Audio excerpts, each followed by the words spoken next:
Everybody say praise the Lord.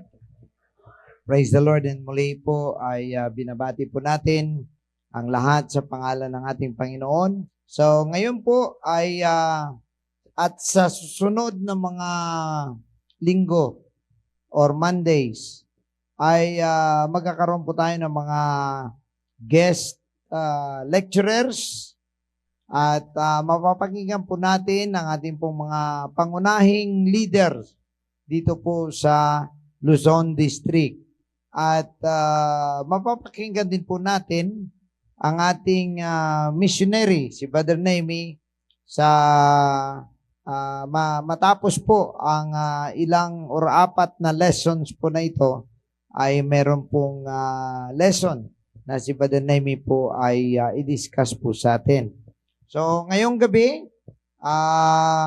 tayo po ay nagagalak na mapakinggan ang ikalawang bahagi po ng ating lesson nung nakaraan. Ang ating lesson ay ang nurturing potential leaders. Ibig sabihin, paano ba natin alagaan yung mga leaders na nakitaan or mga tao na mga nakitaan po natin ng kakayahan para maging isang leader. Ayan.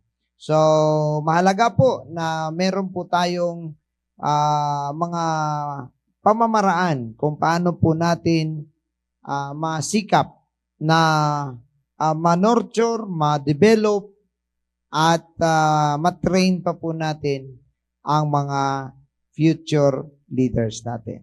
Kaya ngayong gabi ay mapakinggan po natin unang bugso ng ating mga guest lecturers po natin.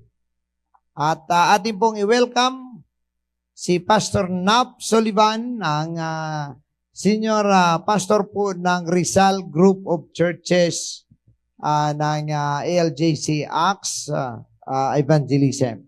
And God bless you all. Thank you so much, Pastor Alan. Good evening po sa lahat. This time, late po ako ay nagpapasalamat sa Panginoon for this opportunity na ako ngayon ay naging kasama nyo. Nawa ang karunungan at ang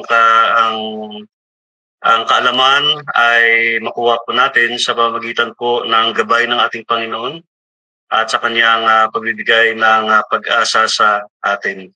So tonight, good evening. So before po tayo mag-start ng ating pong lesson sa gabi ito, nais ko lang po na magbigay ng pagbigay ng pagkakataon na pangunahan po natin ito ng panalangin at higit sa lahat na hingin natin ang gabay ng ating Panginoon sa gabi ito. Let us all pray tonight. Heavenly Father, Lord, we thank you, God, for this night, Panginoon, sa iyong kabutihan, sa iyong walang sawang pagmamahal sa amin, Panginoon. Salamat, O Diyos, sa gabi ito, Panginoon, sa lahat ng mga bagay na ginawa mo sa aming buhay. At maging, Panginoon, sa mga ginagamit sa mga churches, Panginoon, na magiging leader, O God, sa bawat gawain. Nawa, Panginoon, bigyan mo sila, O God, ng spiritual na pananaw, Panginoon, sa kanila pong ginagawa, sa kanilang pong buhay, maging Panginoon sa lahat ng mga ministry, O God. Bless us tonight and guide us tonight, Lord. We need you, Lord, in this time. Ikaw, O God, ang kumilos. Ikaw, O God, ang gumawa ng pamaraan, Panginoon, na magkaroon kami, O God, ng pagkakataon na ma-accept namin, Panginoon, ang mga bagay pa na nais namin, O God. Higit sa lahat, O God, sa gabi ito, O God, we are so present in this time, God. Saan man kami, Panginoon, iparamdam mo ang iyong banal na Espiritu, O God, sa bawat isa sa amin.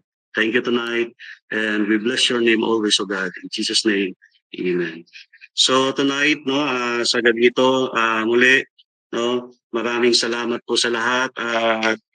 Sa pagkakataong ito ay tayo po ay nasa lesson 4 ng ating pong Apostolic School of Leader.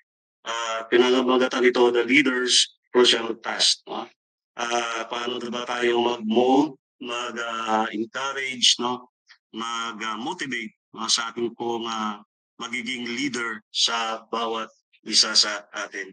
So pag sinabi po natin leaders crucial, it is important na tandaan po natin, the most important task of a leader is to care of your team. Dapat po as a leader, meron po tayong malasakit, no, compassion, empathy, no, sa ating pong nasasakupan. So pinapakita natin 'yan. It is because dalagang ito po ay napakahalaga na makita po ng isang member ng kanyang leader ay meron po siyang ganito pong pananaw sa kanyang buhay. So number two, support your team members. No? We need to support our members. No? Ano man po ang kanila pong mga needs, ano man po ang kanila mga nais pang ma-achieve, no, sa ating pong gawain. So we need to support them. And number three, provide a unified vision for an organization. So dapat po may focus po tayo, may goal po tayo, may determination po tayo na kung saan makuha po natin ito ang ating pong vision, no? Na kung saan ang bawat isa sa atin ay meron pong vision, no? Napakahalaga po sa bawat isa sa atin. Dapat unified, dapat maintindihan po ng members, at hindi lang maintindihan, dapat po magkaroon po sila ng tamang pananaw tungkol po sa vision. By this time, we are now in the second part ng ating pong lesson, show transparency. So, ibig sabihin, no, as a leader, no, kinakailangan po magkaroon po tayo ng gabay sa bawat isa sa atin. So before tayo mag-proceed po sa ating lesson, meron lang po tayong verse, no? Paki-slide, paki-dex po. Okay, so sabi ko dito. Okay. So sabi ng Proverbs 11 verse 14, where no counsel is, the people full, but in the multitude of the counselor, there is safety. So praise the Lord tonight. It is because, mga kapatid, no, sa gabing ito, tayo po ay napapalibutan, no, na magagang leader, na magagandang tao na pinadala ng ating Panginoon sa bawat isa sa atin. So kung wala ang ito, wala ang mga tao na nagkakaunsel sa atin, walang mga leader na nag-guide sa atin. So sabi po dito, but in the multitude of the counselor is safety. So meaning, mga kapatid, kailangan po natin ang pag-guide, ang pag-motivate, pag-encourage sa bawat isa sa atin dahil po ito po ang isang bagay na kung saan ay kinakailangan po ng isang magiging leader. So this time, this is the lesson natin pong pag-aralan sa ganito. Okay, show transparency. So paano ba nating mapakita kung paano tayo maging transparent sa ating mga members? So all leaders make mistakes. Tama po ba? O, lahat po tayo ay nagkakamali. Kaya nga walang pong perfect. No? Bawat isa sa atin may mga mistakes. They are part of life. No? Kabahagi na yan ng ating buhay. Successful leaders recognize their errors and lead them from them and work to correct their faults. Napagandaan nito na maging success ang isang leader kung siya ay na-recognize niya ang kanyang kamalian at magkaroon siya ng learning, no, sa kanya pong mistake at makorek, no, ang kanya pong kamalian na kanya pong ginagawa. So number one, according to study of 105, executive determined many of the characteristics of the shared by successful executive. One particular trait was identified as the most valuable. They admitted their mistake and accepted and consequences rather than trying to blame others. Maganda to, no? Kaya nga, according sa study, no, ng mga almost, no, ng mga executive na nag-aaral po nito, pinag-aralan po ang mga characters, no, na kung saan kapag ang isang leader, inadmit niya ang kanyang mistake, no, at kaya niyang patunayan na siya ay nagkamali, no? At hindi niya sinisisi po ang bawat isa sa kanyang member. So napakaganda po na kung saan pag may mali po ang isang leader, so we're not trying to blame others, no? Dapat hindi po tayo nagkaroon po ng pagsisisi, no, sa bawat isa sa atin. It is because, mga kapatid, kung ito po ang ating pong karakter, no, ito po ang ating pong inuugali, no, magiging identify tayo as the most valuable leader. So number 3, we live among people who try to make someone else responsible for their actions and or circumstances. People don't want to reap the consequences for their actions. So tama din naman po, no? Nandito tayo ngayon, nabuhay tayo ngayon, na kung saan, kung ano po ang action po natin, ano pong ginagawa po natin ay responsible po tayo. At tanda po natin, people want to reap the consequences of their actions. So, hindi po yun nating pwedeng anihin, no? Ano man mga action, no, ang ginawa nila sa kanila pong mga mistakes. So a leader who is willing to take responsibility for his action, to be honest and transparent with his people, is someone they will admire, respect, and trust. Napakalaga po na isang leader, willing siya to take responsibility, to take actions, no? To be honest, no, magiging tapat siya and transparent with his people. So dapat pinakita niya ang kanya pong ang kanyang kakayahan, ang kanya pong ginagawa as a leader with these people is someone will admire. No? Kinakailangan po, pag pinakita po natin, naging transparent po tayo, ang ating po mga members ay will admire. Hindi lang tayo i-admire, so respect and trust. So that the leader is also someone they can learn from. So ibig sabihin, mga kapatid, no, sa ating pong pag-aral, so ipakita po natin kung paano tayo magiging tapat, no? Magiging pakita po natin kung paano po tayo magiging transparent, no, bilang leader sa ating pong mga members. So number 1, over time. Time spent with a potential leader is an investment. So naniwala ba kayo na kinakailangan meron po tayo mga tinalaga na oras para sa ating mga members? So here in the church, mga kapatid, so every once a month, meron po kaming mga meetings, no, regarding the progress, the report of the sa mga sa report, sa mga event, no, mga training. So kinakailangan mag-offer po tayo ng time, no, para sa kanila. Dito ay sa pamamagitan nito, nag-invest po tayo sa kanila.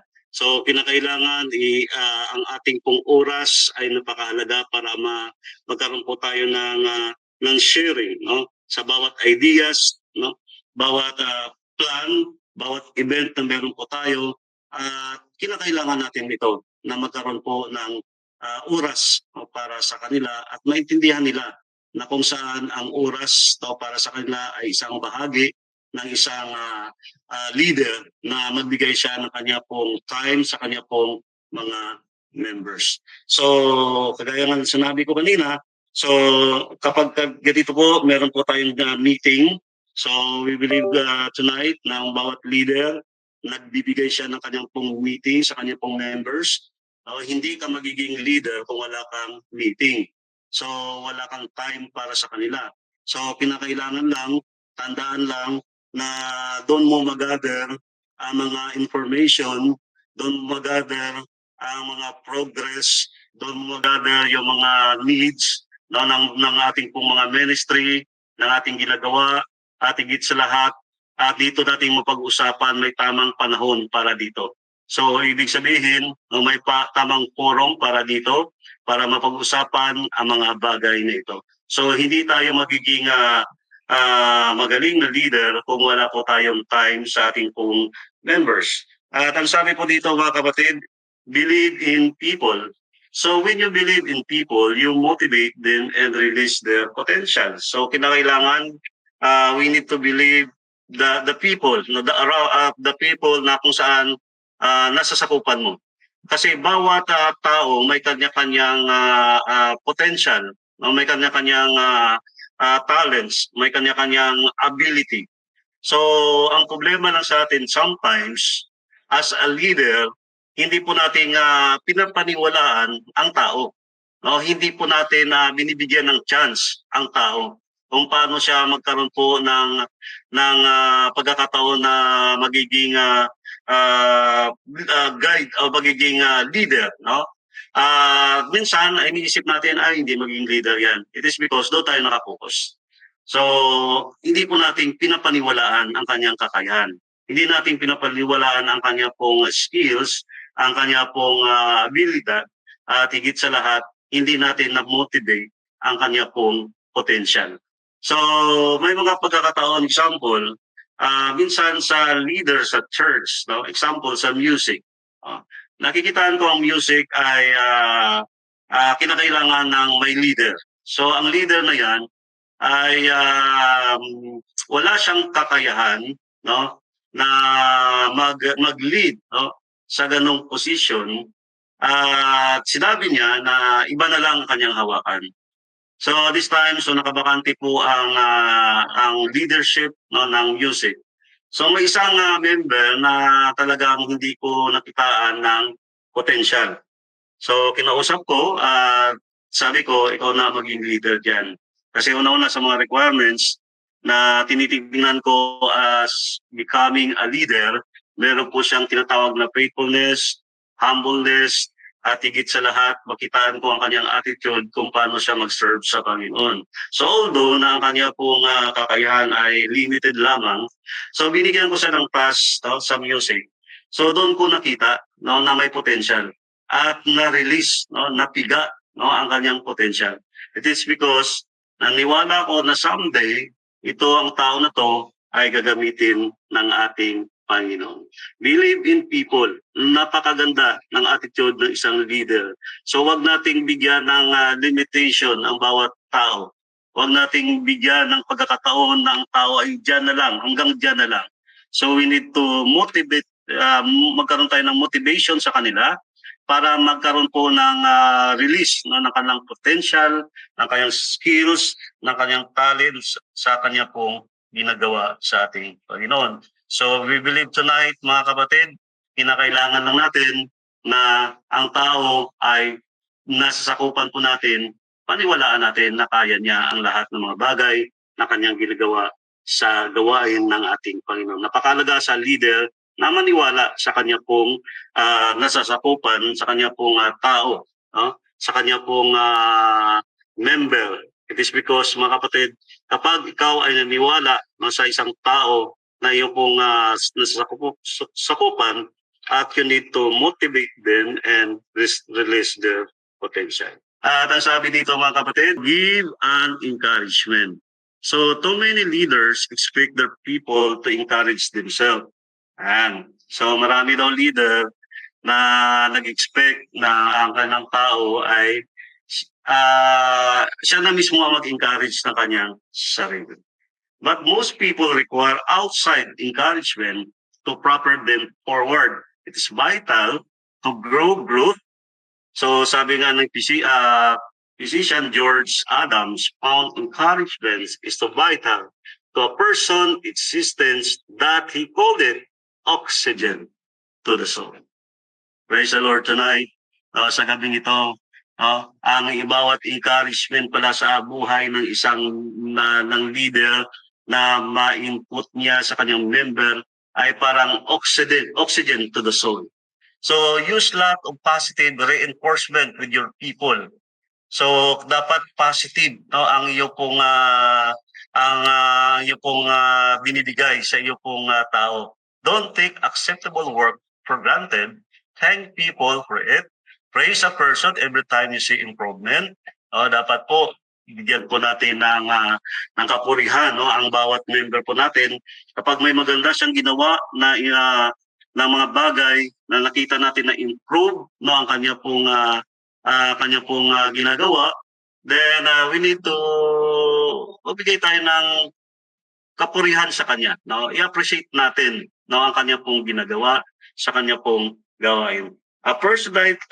Personalize your encouragement anytime you can. So pwede po tayo magbigay ng encouragement personal, no, personalized, no. Ibig sabihin one-on-one, pwede po natin gawin 'yan.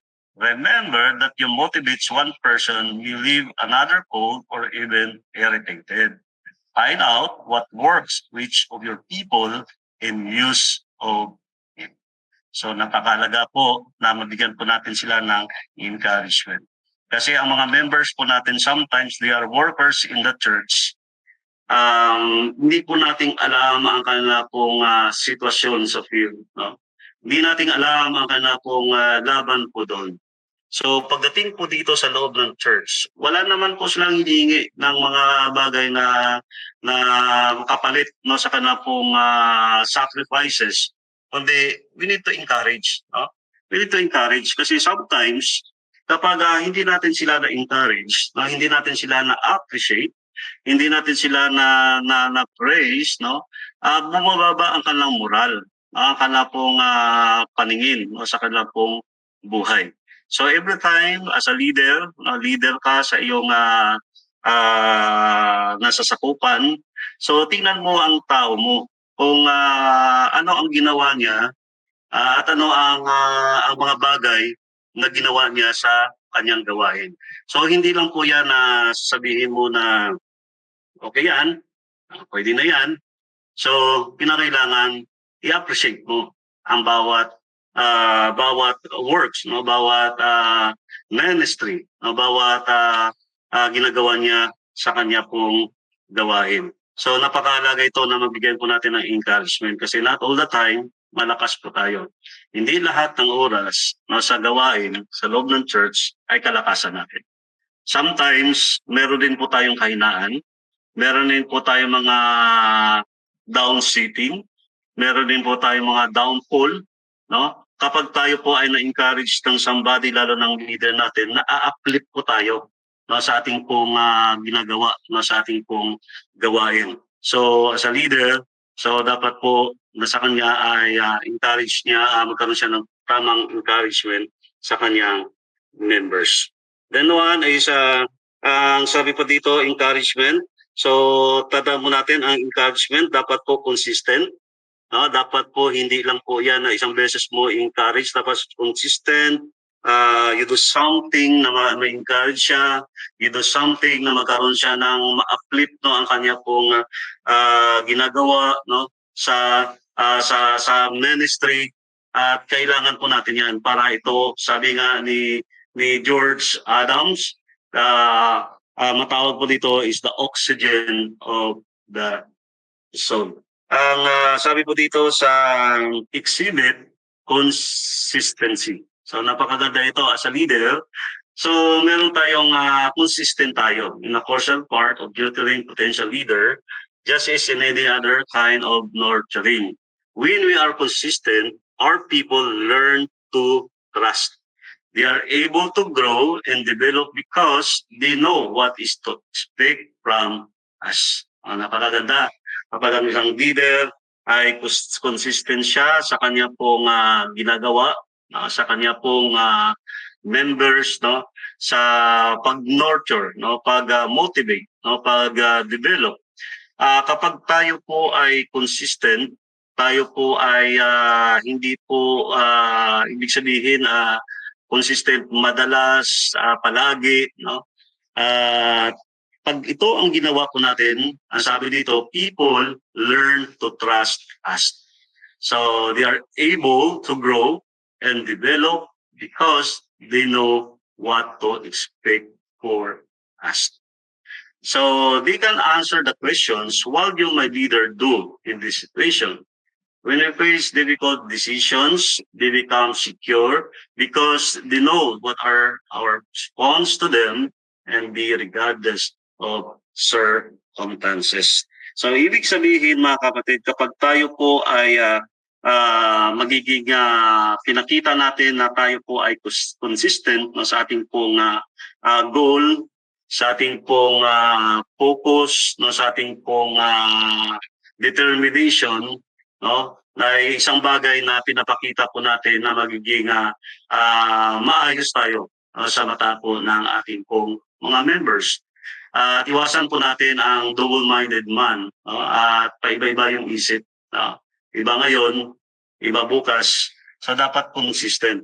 So pag nilagay mo ang isang project no, na matapos, dapat may goal po tayo na matapos natin. So hindi po pwede na mayroon lang pong mga barriers, mayroon lang pong mga hindrance, so tumigil ka. Kasi dito tayo nakikita ng ating mga members at dito sila nagtatrust sa atin. Kapag pinakita natin na consistent tayo sa kanila. Dito rin po mga kapatid na kung saan ang bawat isa sa atin may mga panahon na nakaharap tayo ng mga difficult decision sa ating pong buhay. Then become secure when we know that our response to them will be regardless of circumstances. So napakalaga na ang isang leader ay ma-develop po sa kanya ang pagpapakita ng tinatawag na consistency. So dapat po ay align siya sa kanya pong direksyon, strong siya sa kanya pong desisyon. Tanungan nito ay pinakita mo lang sa iyong leader, sa iyong members na ikaw ay pinapaniwalaan nila. So, di po tama as a leader na hindi po tayo consistent sa dealing sa ating mga members. Hindi po tama ang ating pong ginagawa, nagawain po sa ating pong mga members. So, dapat po tuloy-tuloy, dapat po walang patlang, dapat yan ay kung ano ang naipusa natin, tapusin natin. Kung ano po ang sinimulan natin, kinakailang matapos natin. Kasi dito natin pinapakita na tayo ay pinagkatiwalaan ng isang member. Example, kapag ang iyong Bible study ay may mga sitwasyon, may mga difficult moment, kasi hindi po madalas sa Bible study na okay lahat. May mga bagay na may mga pangyayari na hindi maganda. So anong gagawin po natin? So as a leader, ipakita mo na consistent ka. Ipakita mo na tuloy-tuloy ka lang. Maaari na hindi tayo nag-prosper sa isang lugar na yan, na maaari tayo ay hindi po nating hindi tayo na nagkaroon po ng pagkakataon na reach ang lugar na yan. Pero kapag ang mindset po natin, ang decision po natin ay consistent, may mga bagay na ituturo ang Diyos sa atin. Kaya dapat po tuloy-tuloy po ang ating pong ginagawa, consistent po ang ating ginagawa. So hindi po pwede sa mga difficult decision, difficult situation na hindi na tayo magkaroon po ng consistent sa ating pinapakita po sa ating po mga members. Kinakailangan po ipakita natin kung ano po ang nasimulan natin o dapat nating tapusin. It is because, mga kapatid, kapag tinapos po natin yan, ang tao po yan, consistency. Nagiging consistent ka sa lahat ng iyong mga ginagawa sa gawain o sa mga bagay, sa mga secular na mga bagay. Kaya minsan kapag may mga dream ka sa buhay mo, may mga ambisyon ka sa buhay mo, kapag ikaw ay tuloy-tuloy lang, consistent ka lang sa iyong mga pinapangarap sa iyong buhay, someday makukuha mo. Someday makamtan mo ang mga bagay na yan kung hindi ka tumigil, kung hindi ka pa bago-bago ng direksyon sa iyong buhay. Kaya minsan, as a leader, ipakita natin ito sa ating mga members na consistent po tayo sa mga desisyon, sa mga ginagawa po natin, sa lahat ng mga bagay na sinimulan po natin. Ibigay po tayo ng consistency sa mga bagay na ito. Ipakita po natin. The next one is hold hope high. It is the leader's job to hold hope high.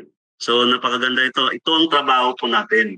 As a leader, ang trabaho po natin is to hold hope high. So kung wala na pag-asa, tayo ang mabigay ng pag-asa. Kapag wala nang makita na pag-asa, ipakita natin na maraming pag-asa ang bibigay ng natin sa ating mga members.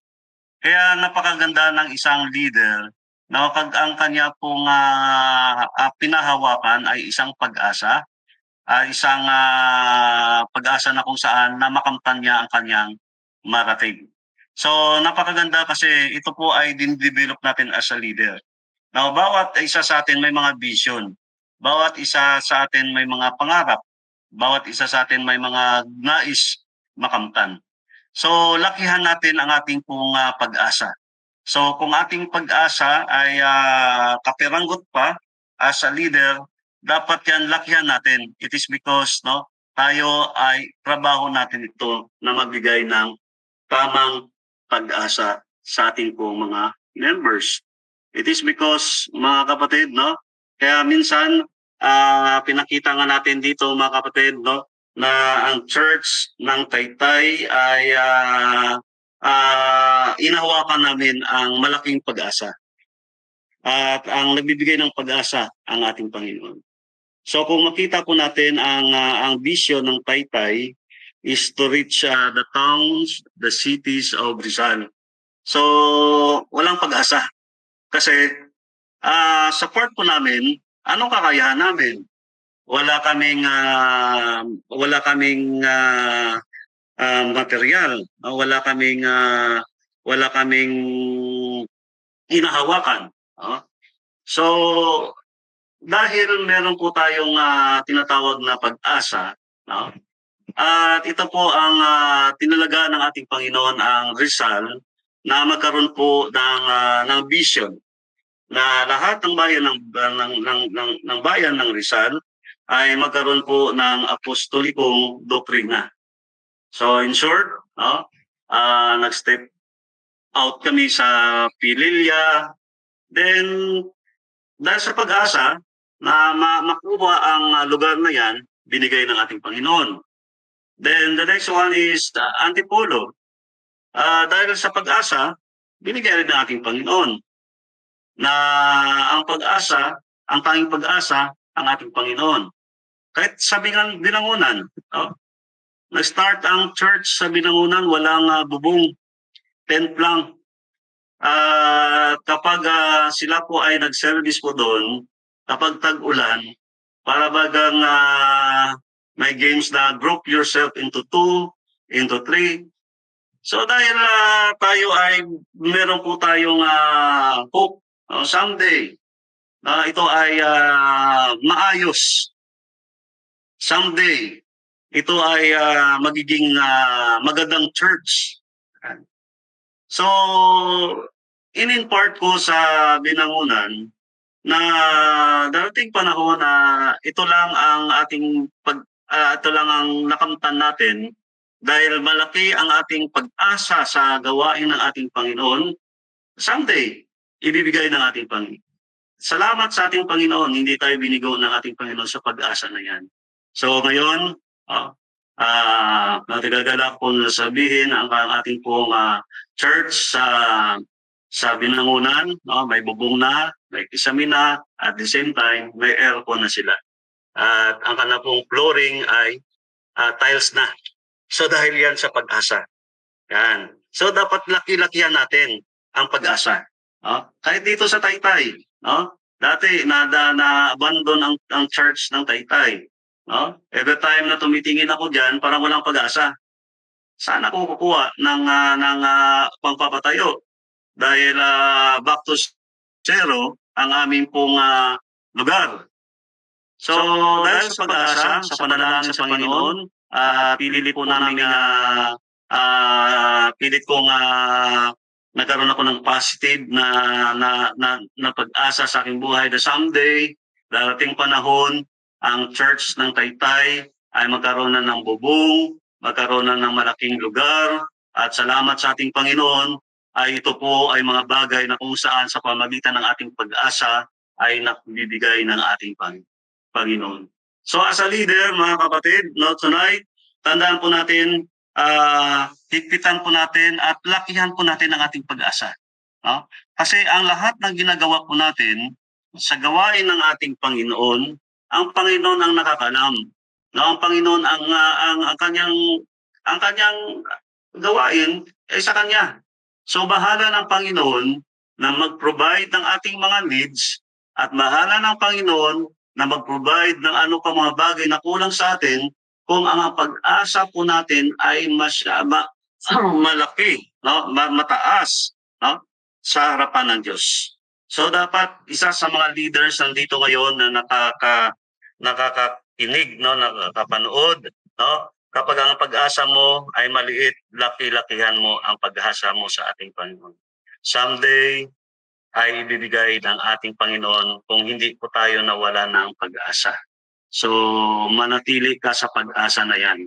Darating panahon, hindi man ngayon, hindi man bukas, hindi man sa sunod na araw, darating ang tamang panahon na ibibigay ng Diyos ang nais mo mangyari sa iyong buhay. Kung ikaw ay may pag-asa sa ating Panginoon. Salamat sa ating Panginoon sa mga bagay na ginawa niya sa ating buhay.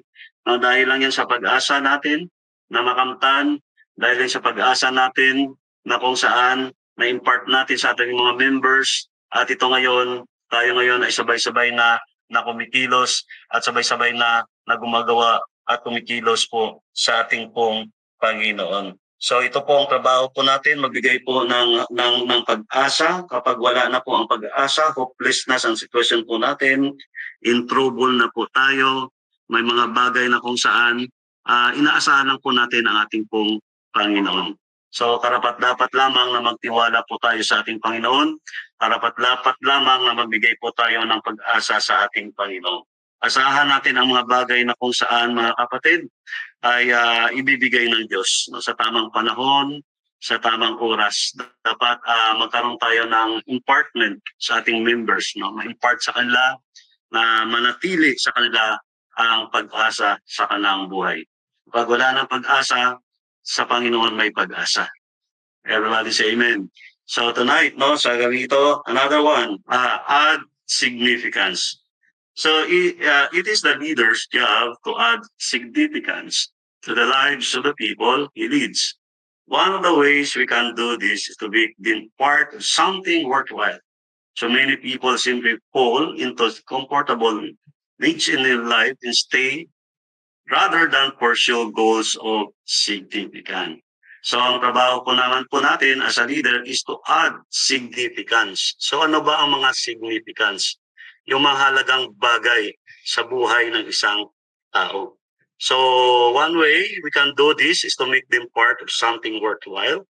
So sabi ko dito, so many people feel into comfortable rich in life and stay there rather than pursue goals of significance. So ibig sabihin, may tao na may mga goals na siya, may mga significance na nangyari po sa kanyang buhay, doon na lang siya nanatili. So hindi niya pa dinagdagan ang mga significance sa kanya pong buhay as a leader. So identify and pursue your dream. Make it personal, attainable, measurable, visible, and expandable. So the desire of significance can stretch out our very best, and being a part, attachment of our dream can enrich the life of those around us. So ibig sabihin, mga kapatid, kapag mayroon po tayong dinaragdag na significance, at ma-portion natin ang ating mga dream sa ating buhay. Paano natin ma-portion ito? Paano natin ma-identify ito? So sabi dito, make it personal. Gawin mong personal. Ibig sabihin, pag sinabi po natin personal, ay something na kaya mo. Something na by attachment ka sa isang bagay na yan. So attainable, na makuha mo ang mga bagay na yan na gusto mo. And measurable, at visible and expandable. The desire of the significant can reach us to our very best. And being a part of the achievement or dream can enrich the life of those around us. Another way to add significance to the life of the people to lead is to show them the big picture and let them know how they contribute. Many people get caught up in the task of the moment. They cannot see in the importance what they do. Yan nga po ang sinasabi ko kanina, kapag tayo po ay may mga vision na pinaghahawakan natin, ipaalam po natin, inform po natin sa ating pong nasasakupan. Ipakita natin, magbigay tayo ng picture out, magkaroon tayo ng, sabi dito, show them a big picture. Pakita natin ang picture na ito. Kagaya niyan, meron po kaming bulletin board sa province of Rizal. So this is a picture, malaking picture. So ipakita mo na ano ang ma-contribute, anong nalalaman natin dito at anong ma-contribute po natin. pag pinasok natin ang isang bayan, ang isang lugar. So, paano natin ito magkaroon po ng pagkakataon na ma-conquer natin ang lugar na yan. So, kinakailangan lang na mag-add ka ng significance no, sa isang members. At sabi dito, many people get caught up in the task of the moment that they cannot see the importance of what they do. So may mga tao talaga na nagumagawa ng mga bagay na ginagawa nila, no? At the moment, no? Hindi pa nila alam 'yan, no? Hindi pa nila alam 'yan that they cannot see. So the importance of what they do. So ibig sabihin, no, mga kapatid, sa pananampalataya, no, ano po ang nais mong idagdag no, ng mga bagay pa na magiging attainable, measurable, visible, expandable, no? Ang iyong pong pinapangarap no, na ginagawa, no? Kaya mo yan gawin. So huwag tayong makontento lang sa isang mga bagay. Huwag tayo magiging kontento lang sa mga bagay na ating pong nakikita. At alam po natin may mga vision, may mga mission po tayo bawat isa sa atin. So ang ating pong ang mission in vision ay naka-align po yan sa ating pong sa salita po ng ating Panginoon. So hindi po dapat tayo makontento lang. We are not satisfied sa mga nangyayari sa buhay natin. Kapag satisfied na po tayo, no, hindi na tayo gumagawa, kumikilos kasi satisfied na tayo. So i-mindset natin sa ating buhay na we are not satisfied. Kasi kapag hindi po tayo satisfied, may magagawa po tayo ng isang bagay pa na hindi natin alam na ito pala ay napakahalaga sa gawain ng ating Panginoon.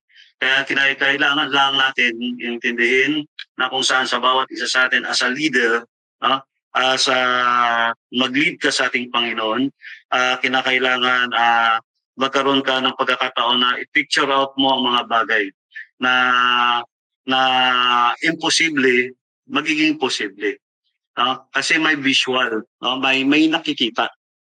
May ibig sabihin may nalalaman ang iyong members sa iyong pong direksyon sa iyong pong buhay. So ano man po ito, tayo po ay dapat po magiging hindi tayo maging satisfied. But bagkus magkaroon po tayo ng pagkakataon na itodo natin, no? Ang mga bagay na kulang pa. Kulang pa ang ating ginagawa. Kulang pa ang ating pong ministry. Kulang pa ang ating pong tinatrabaho sa ating Panginoon. So kinakailangan na po may involvement din po ang mga tao po dito. At kinakailangan po mayroon po tayo na tinatawag na impartation sa bawat isa sa kanila. So provide security. Leaders in a position to provide followers with an environment of security which they can grow and develop.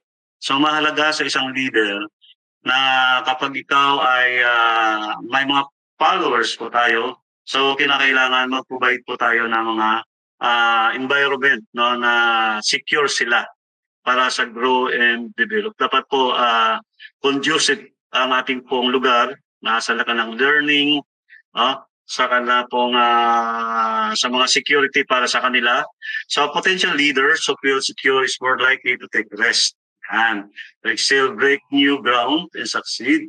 With leaders make the followers feel bigger than they are. Soon, the followers begin to take and act and produce bigger than they are. Kasi nga, secure sila no? Sa iyong ginagawa, sa kanyang pag-provide ng security sa kanila.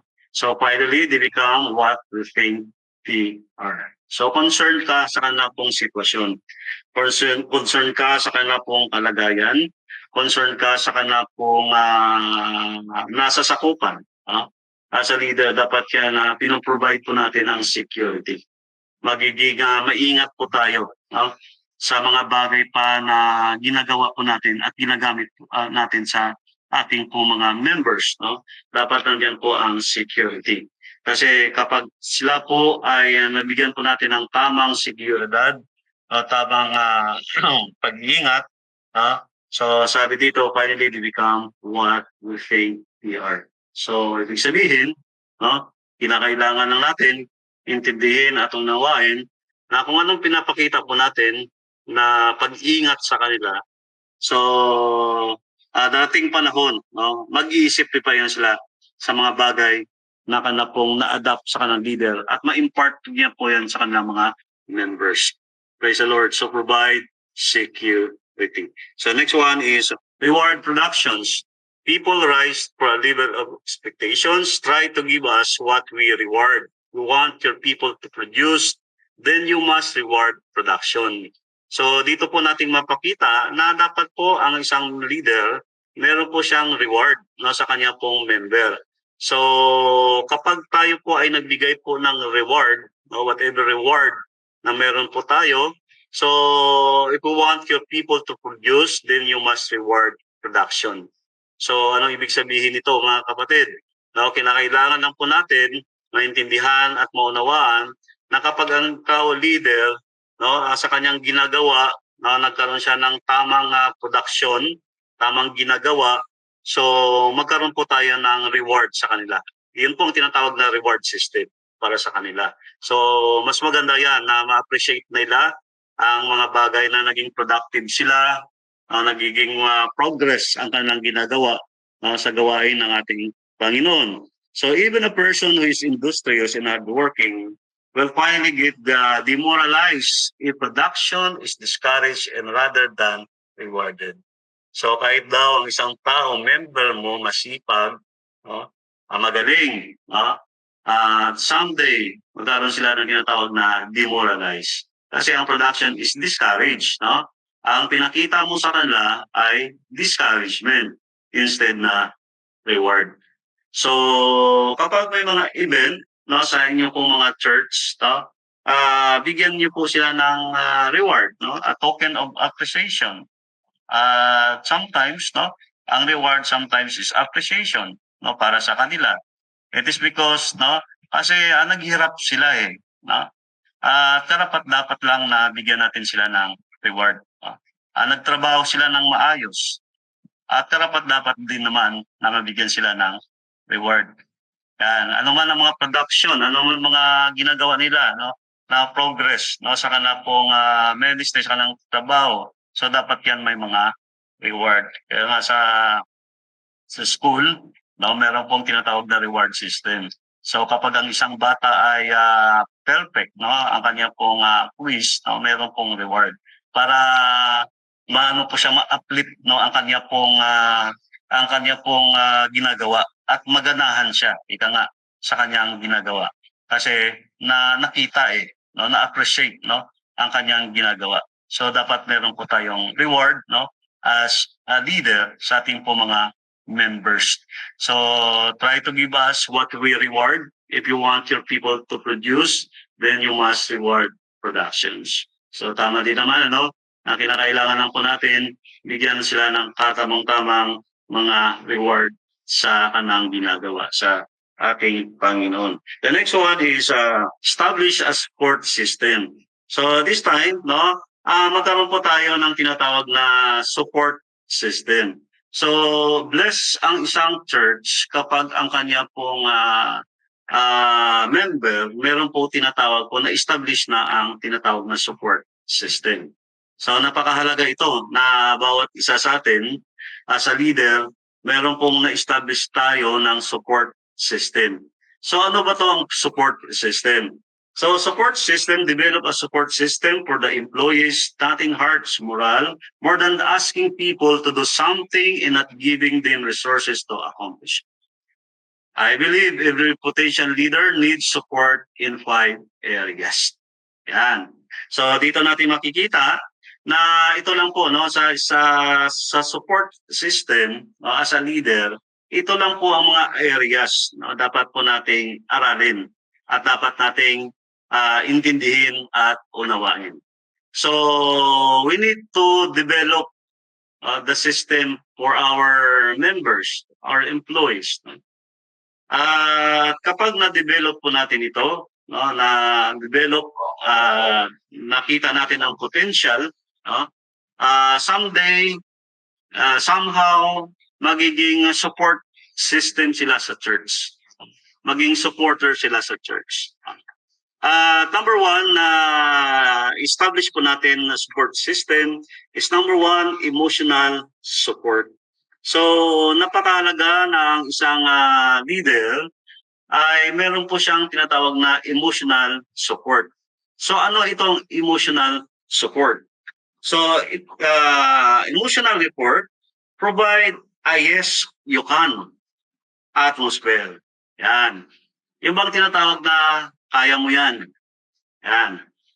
Yung bang dating panahon, no?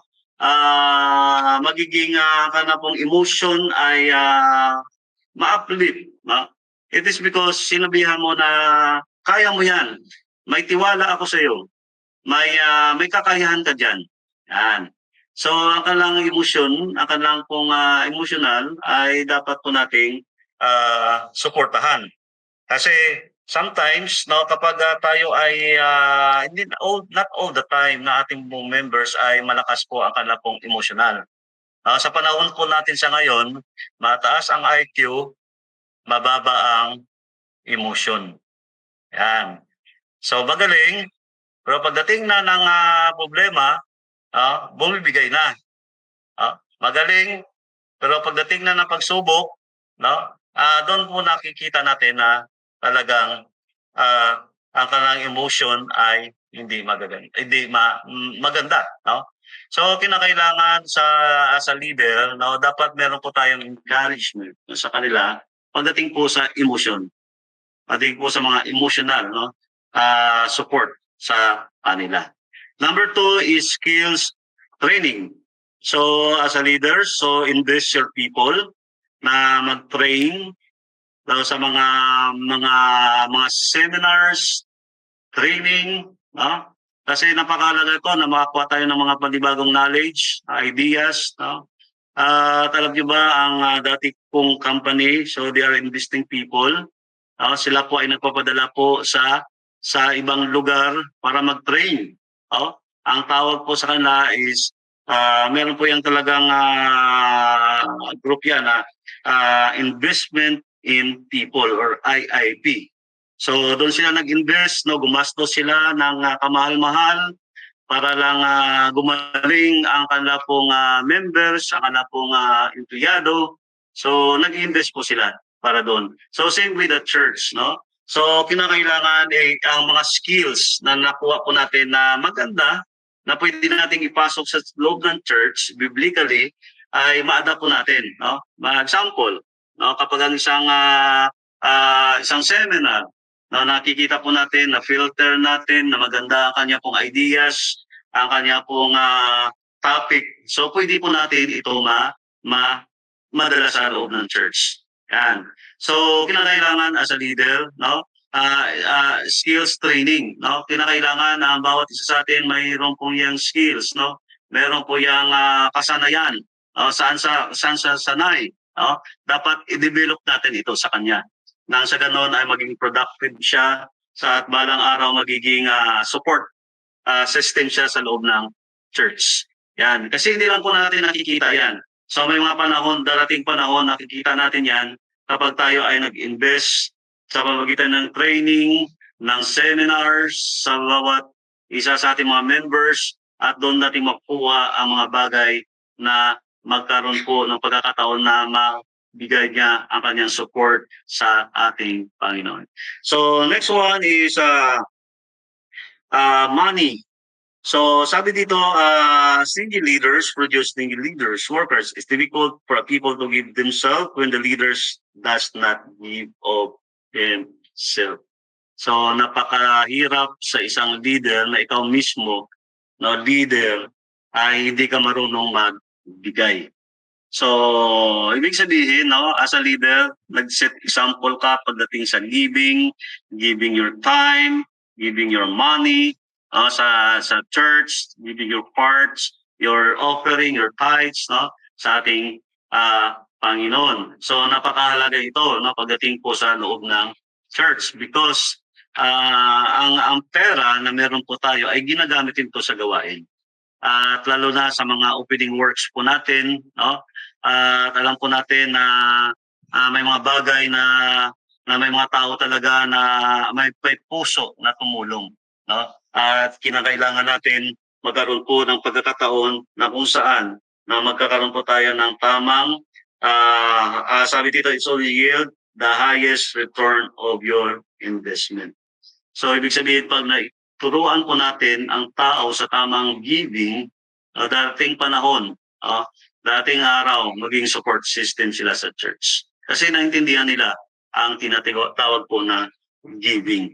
Pagdating po sa money matters. It's because na-educate natin sila. Nabigyan natin sila ng tamang aral tungkol po sa pag-handle, pag-steward ng pera ng Diyos na binigay sa kanila. The next one is equipment. So equipment, to do the job right, you need to right tools. No? Tama din naman. No? Kapag gusto mo talaga ng tamang trabaho, may tama kang gamit. Then, too often a poor leader looks things from a short-term perspective. And this thing in the right equipment will give you people the time to be more productive. It will keep you their moral. So ang equipment, kung ano po ang gamit mo ng mga tools sa iyo po mga members, darating panahon, darating oras na magkaroon po siya ng tamang investment sa tamang paggamit ng mga equipment. So we'll give you people time to be more productive. Diba? Kapag ang isang equipment, example, ang isang pako, anong purpose ng pako? Tagapukpok. Yan. Kapag yan ginamit mo sa tamang gawain, so marami kang napapako o marami kang nagagawa kasi tama ang equipment mo, tama ang gamit mo. Same with the church, Kung ano po ang mga bagay na ginagawa po natin na tama, na maging align sa ating pong ginagawa, sa ating pong gawain, ay makakamalaking tulong yan bilang support system po sa church or sa secular mga bagay. Then number 5 is personnel. So napakalaga ito ang personnel. So provide people needed to get the job done. And provide good people, personal problems can eat up the time and energy of the potential leader, leaving little time for action. So create a support system for the people around you, but increase it in an individual only as he grows and is successful. So dito po sa personnel, sabi dito, provide the people needed to give the job done. So may mga tauhan tayo, ibigay natin mga bagay na pwede niyang matapos ang kanya pong trabaho. So provide a good people, personal problems that get up the energy of potential living and little time for productions. So people who have support system have the environment and the tools of succeed. They are the part of cooperative environment, a business training and exercise described by the Peach by Home Gadi of Central and Southeast Services. It's wonderful illustrations that we can happen in a cooperative environment. So napakaganda ito kapag ang iyong tao, ang iyong pong personnel ay maayos at mapakinabangan, maging productive sa lahat ng mga bagay na kanya pong ginagawa sa gawain ng ating Panginoon. So these are the 5 established support systems. So I hope and I believe tonight, sa gabi ito, meron po tayong dapat 5 po ito, para po ang strength ng ating pong church, ang mabigat man ang mga hinaharap, pag may mga support system po tayo, naging magaan.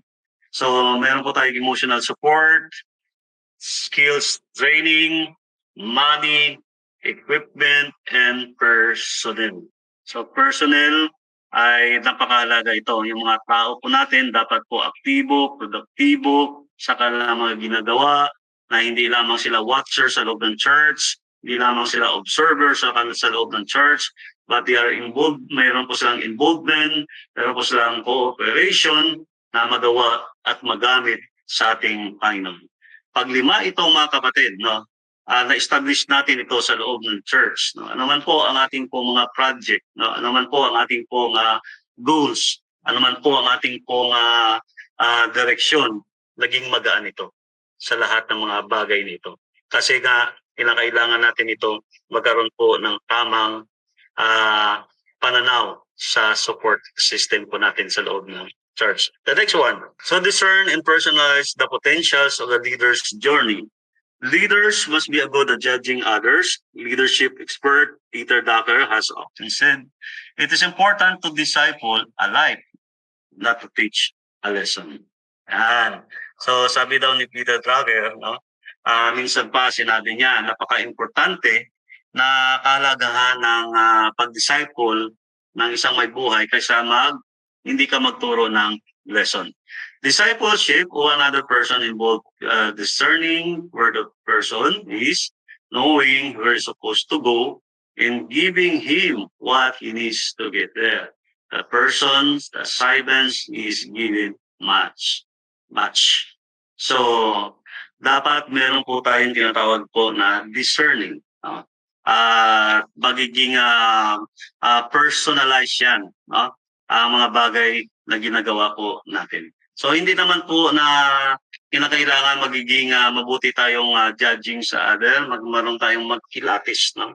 Sa kanya pong spiritual, sa kanya pong ginagawa na sa kanyang buhay. Kasi kinakailangan natin, napakahalaga na ma-disciple natin ang isang tao. Once na ma-disciple natin ang isang member, hindi na tayo mahirapan pa. Hindi na tayo magkaroon po ng pagkakataon na palagi mo na lang siyang kinakausap. Palagi mo na lang siyang wina-warn. No? It is because kapag ang isang tao ay meron po siyang disciple, no? na learn niya ang discipleship. No? Ang isang bagay na malayo ay malapit sa kanya. Ang isang bagay na mahirap, madali sa kanya. Yan. Kaya dapat may discernment po tayo sa ating mga members. Kasi hindi po lahat ng mga members nagpapakita ng galing, no? Ng magaling magsalita, pero kapag hindi siya na-disciple, hindi siya na-mentor, hindi siya na-training, so baliwala, no? Nagsasayang lang po tayo. So kinakailangan bago ka magiging leader, bago ka makarating sa leadership, so dapat may mentoring tayo, meron po tayong discipleship. Ma-discern po natin ito. Kasi minsan may mga tao talaga na shortcut. Wala nang mentoring, wala nang discipleship, tatayo na lang sa pulpit. So aware po tayo sa mga ganitong attitude ng tao. So that time will come, no? Hindi natin yan maasahan sa gawain ng ating Panginoon. At ako mismo, mga kapatid, no, na-experience ko yan, mga bagay na yan. Kaya may trauma po ako dyan pagdating sa mga bagay. Dinidiscern ko kung paano ko sa gamitin. No? Ito ba ay dating panahon hanggang saan na lang ang kanyang kakayahan. So dapat tama din naman na parang i-judge natin sila. Para tingnan natin ang kanilang kakayahan. At kinakailangan din na mabigyan natin sila at maano natin sila ng isang assignments, no? Na ito ba ay magawa niya, no? Kahit hindi ka nakita, ginagawa niya, no? Matignan natin yan, ma-discern natin yan ang mga taong ito kung kinakailangan match ang ating discernment. No? Kaya ingat po tayo, ang mga leaders, no? Na magpagamit sa gawain ng ating Panginoon. Na hindi lang po titigan natin dito doon ang kanyang kakayahan, ang kanyang pagsasalita. So, pagpos, i-discern natin kung ang taong to ay willing magpa-disciple, willing mag-train, willing mag-mentor, then at the time na pwede mo siyang gamitin sa gawain ng ating Panginoon. Kaya awareness po sa bawat leader sa ating mga kapatid, no? I-aware po natin ang ating sarili. Kapag may mga tao na talaga na gustong binubuhat na kanya pong upuan, at sasabihin niya na siya na lang na magiging preacher, teacher, ingat po tayo dyan. Ingat po tayo dyan. Kasi as a leader, dapat may discernment ka eh. Dapat ikaw ang magsabi, next time, ikaw na mag-doctrinal. Yan. Kasi na-discern mo eh, na meron siyang something na makikita ka sa kanya. So personalize mo na meron siyang potential na sa kanyang ginagawa po sa gawain ng ating Panginoon. So lead the nature over everyone with your influence. Yan. So kinakailangan po lead natin sila ang bawat isa sa ating pong influence, sa ating pong ano bang influence, mga bagay na ma-share natin sa kanila, ma-influence natin sila, ma-encourage natin sila, madala natin sila. But spend 80% of your time on the most promising 20% of potential leaders around you. There are some guidelines selecting the right people to mentor and develop. So may mga guidelines po ito, na dapat po nating tandaan na sa loob ng church, may mga 80% diyan na promising, most promising. But yan, mga promising, ibig sabihin nakikita mo parang pwede maging leader. Mga 80% yan sila. Pero ang 20% yan, mga potential na lang. Potential yan, may kakayahan, may nakitaan mo na yan. So, nasa papaligid, nandiyan lang yan. So, dapat may mga guidelines tayo dyan. May mga selecting right people tayo to mentor and to develop. Kagaya nga sa pag-select ng aming secular, sa DepEd, dapat yan may guidelines, ilang percent ang nakuha mo. Ikaw ba ay nakaabot sa quota, sa passing grade, dapat may guidelines tayo diyan. Next, so discerning personal the potential leader's journey. Yan. Dapat number 1, select people whose philosophy of life is similar to yours. Mamili ka ng mga tao na ang kanilang filosofiya sa buhay ay kagaya mo. Yan. Ano ba ang philosophy mo sa buhay? Yan. Piliin mo sila. Yan, kagaya mo. Huwag kang mamili na iba po ang iyo pong philosophy. Yan. Yung pananaw sa buhay. Yan. Yung ginagawa sa buhay. Dapat similar kayo. Example, ikaw leader, as a humble leader, magsilik ka, maghanap ka ng isang member na may katulad mo. Similar sa iyo, sa iyong philosophy of yours. Then choose people with potential and genuinely believe in. So pipili ka ng isang tao na potential, may kakayahan, at genuine naniwala sa iyo.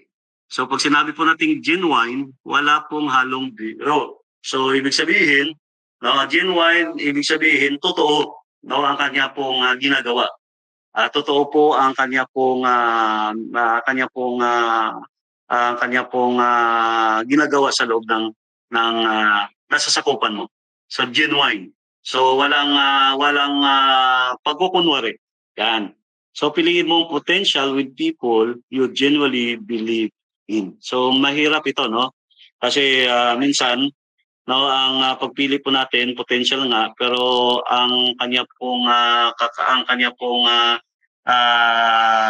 genuine, na paniwala ay taliwas. So sometimes pipili tayo na sana ay magkaroon ito ng tamang pananaw na magiging ang kanyang potential ay align sa kanya po na hindi pa bago-bago, hindi yung nadalawang isip, Hindi po 'yon. So dapat yan hindi niya hinahaluan ng personal, ang mga bagay tungkol po sa kanyang ginagawa. So number 3, determine what they need. So kinakailangan by discerning the and personal potential leaders, Jordi. So kinakailangan i-determine mo kung ano ang kanilang mga pangailangan. But sometimes may mga needs sila na hindi nating napapansin. So minsan may mga needs sila pala na akala natin ay okay na. So kinakailangan ma-discern natin to. Kung ano ba ang mga kulang sa kanila, ano pa ang mga bagay na gusto mo pang maituro sa kanila, ano pa mga bagay na gusto mo pang bigyan sila ng focus, so na magiging totoo sila sa kanilang sarili. So number 3, evaluate their progress constantly. So kinakailangan po meron po tayong tinatawag na evaluation ng kanilang pong progress constantly. So ibig sabihin, once na ginamit mo ang isang tao, magsimula sa mababa, then kapag siya ay kumilos, na walang murmuring, walang complaining, nakita mo naman ang kanyang progress, no? Nakita mo naman ang kanyang pong kakayahan, ang kanyang pong pagtaas, no? Nang nahigitan niya ang mga bagay na yan na constant. No? At ito po ang piliin mo na magiging leader. No? Kasi dito mo palang makita ang discernment mo. Kapag tayo po ay nag-evaluate ng ating po mga members to become a leader. So next one is committed, serious, and available to people you mentor. So napakahalaga ito, no? So dapat ma-discern natin na yung isang member na magiging leader ay committed. No? Pag sinabi natin committed, may commitment siya sa kanyang ginagawa. So kapag may committed ang isang tao, anuman po ang mga seasons ng buhay, anuman po ang mga pinagdaanan niya sa kanyang buhay. So kinakailangan po ay magiging constant at maging committed po siya. Maging serious, no, sa lahat ng mga bagay. So napakahalaga na isang tao ay maging serious. So hindi serious na hindi natatawa, of course, no, mag-focus siya sa kanyang ginagawa. Seryoso sa kanyang ginagawa. Then, available to the people you mentor. Dapat may available siya. So dapat available siya sa kanya pong ginagawa sa kanyang buhay. So kapag may ability ka, kung wala kang available, nonsense. Yan. Marami ngayon sa loob ng church, no? May mga ability, may mga abilidad na kumanta, mag-outreach, no? Balit, wala pong available, wala rin. No? Dapat mayroon ka munang available. Yan naging tema natin sa youth camp, no? Be available. So lahat ng mga bagay na ginagawa po natin, dapat nandyan ka palagi. Be available. Kung sa ating pong mga secular na trabaho, nag-aaral kayo, no? Oras-oras nandyan kayo. Diba? Monday to Friday, nandyan kayo. Available kayo palagi. Pero pagdating na sa gawain ng ating Panginoon, nawawala na. So, dapat i-discern natin ito. Na bago tayo kumuha ng isang becoming a leader, so dapat available siya sa kanya pong buhay, sa kanya pong ginagawa na nagme-mentor sa kanya. Everybody say praise the Lord. So discern and personal the potential leaders, Georgie. Okay, so yan po ang mga discernment. No? Ito po ang mga guidelines po natin. Para hindi po tayo malihis, hindi po tayo maligaw. At ito po ay kapag ginawa po natin, sunod-sunod ito ng mga bagay na yon, makakuha po tayo ng potential leader to become a leader sa ating pong community, sa ating church, sa ating pong nasasakupan. Okay, dito na tayo magtapos sa gabing ito. No? So before we dismiss tonight, ang sabi po ng 1 Peter chapter 5 verse 1. So verse 1, sabi dito, the elders who are among you exhort, who am also the elder and a witness of suffering of Christ, and also the partaker of the glory shall be revealed. Feed the flock of God which among you. Praise the Lord tonight. Taking the oversight thereof, not by the constraint, but willingly, not filthily pure, but ready mind. Neither as being lords over God's heritage, but being example of the flock. As a leader, maging example po tayo sa ating nasasakupan. And when the chief shepherd shall appear, he shall receive the crown of the glory that fadeth not away. Likewise, ye younger, submit yourself unto the elder. Ye, all of you, subject one to another, and be clothed with humility. For God resisted the proud, and giveth grace to. So tonight, mga kapatid, sa ating pagtatapos sa gabing ito, the most important, the crucial part of being a leader ay dapat meron po tayong karakter na tinuturo po sa salita ng ating Panginoon.